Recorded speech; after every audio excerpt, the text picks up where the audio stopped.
Hello, everyone, and welcome to the Jeffrey Epstein Show. I'm your host, Bobby Capucci, and this is Daily Drop number 21. We have an article today from Neil McKay in the Herald from Scotland, and the headline is, Prince Andrew must be questioned by police over alleged sex trafficking links. Perfect. This is the kind of article I like to see. This is the kind of headline I like to see.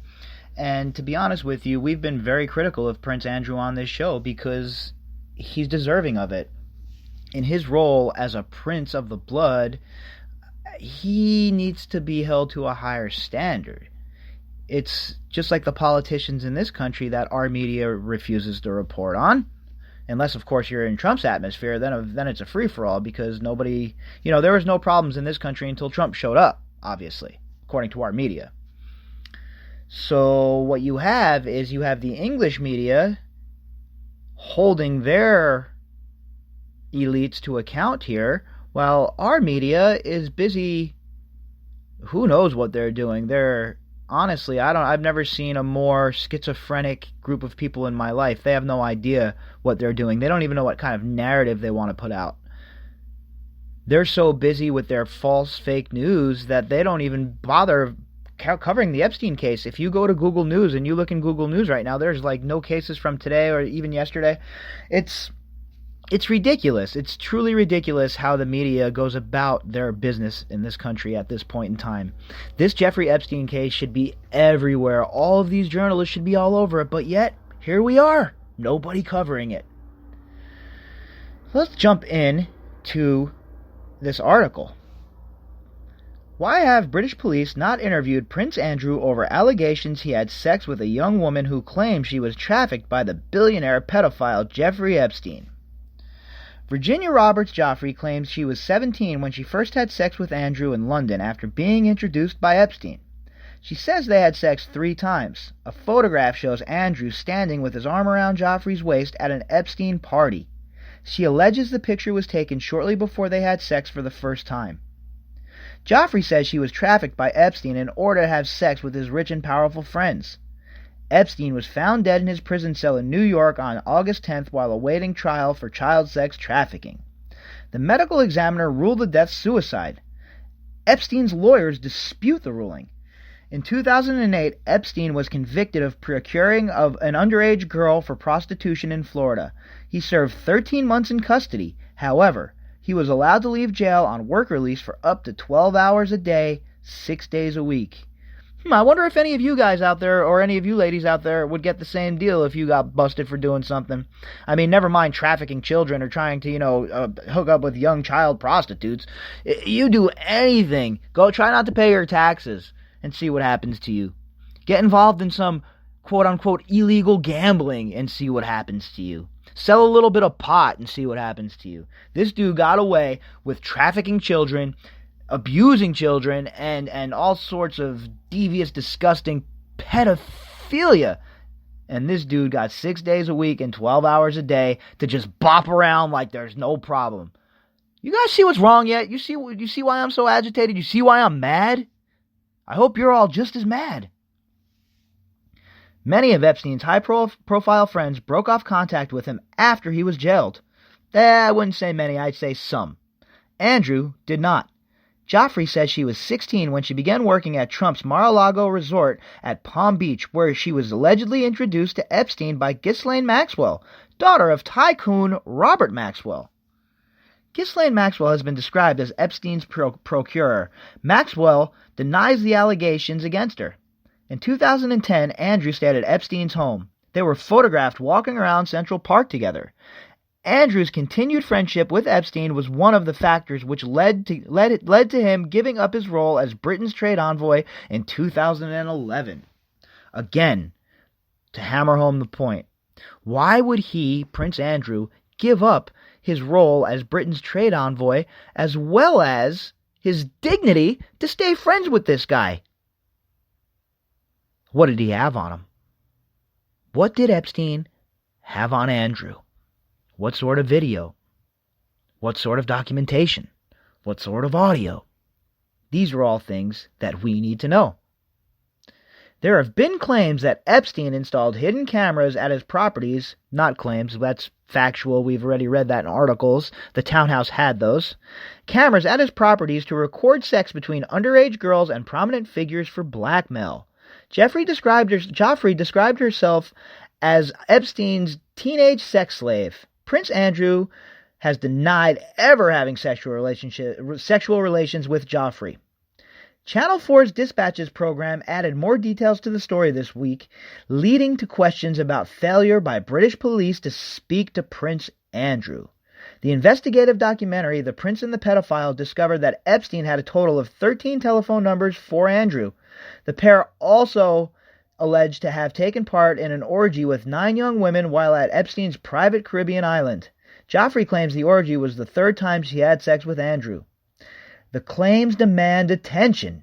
The Queen's son is accused of having sex with a teenage girl 3 times who was trafficked by Epstein. A victim of trafficking is not giving their consent to sex.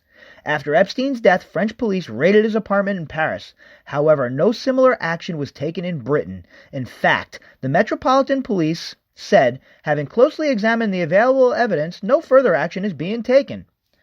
However, Di Davies, former head of the Met's Royal Protection Unit, said he's mystified why detectives didn't pursue a preliminary investigation. When asked if he thought police should be fearful of questioning Andrew, Davies replied, "They should question anyone who has the appropriate knowledge in respect of this matter." He agreed police would be nervous. "Without a doubt," he said, "you don't take on the royal family lightly. However," he added, "irrespective of who you are, what you should answer to the law." Well, if the British police don't want to do it, that's fine. We have this group of people that's supposedly, real tough on guys like this, right? The FBI. Isn't that their job? How about we send some FBI agents to talk to Prince Andy if he doesn't want to talk to his own law enforcement agents? There's extradition laws with London. What does this guy think because he's a royal that he's going to get away with this, that he's not going to be put before the question? Wrong. You're wrong, bro. You're wrong. The role of British police in this case is straightforward. They need to establish if Virginia Roberts Joffrey was a victim of sex trafficking in Britain. Andrew has been linked to the allegation, so he should be spoken to by officers. Questioning the prince may in fact be in his best interests. He could be ruled out as a suspect. He may have information which could help the inquiry. Whatever happens, he must be spoken to. Otherwise, the law in Britain will be fatally undermined. Where's the reporter in America that's talking like this? Where is he or she? We don't have one here. It's up to the independent media, the investigative journalists that are independent, that aren't being backed by these large companies with all this money and all this backing and all this exposure. We're stuck doing it. It's just us, this audience, and hosts like myself. And you know what? Be proud of yourselves, because without this story would have died a long time ago without all of us.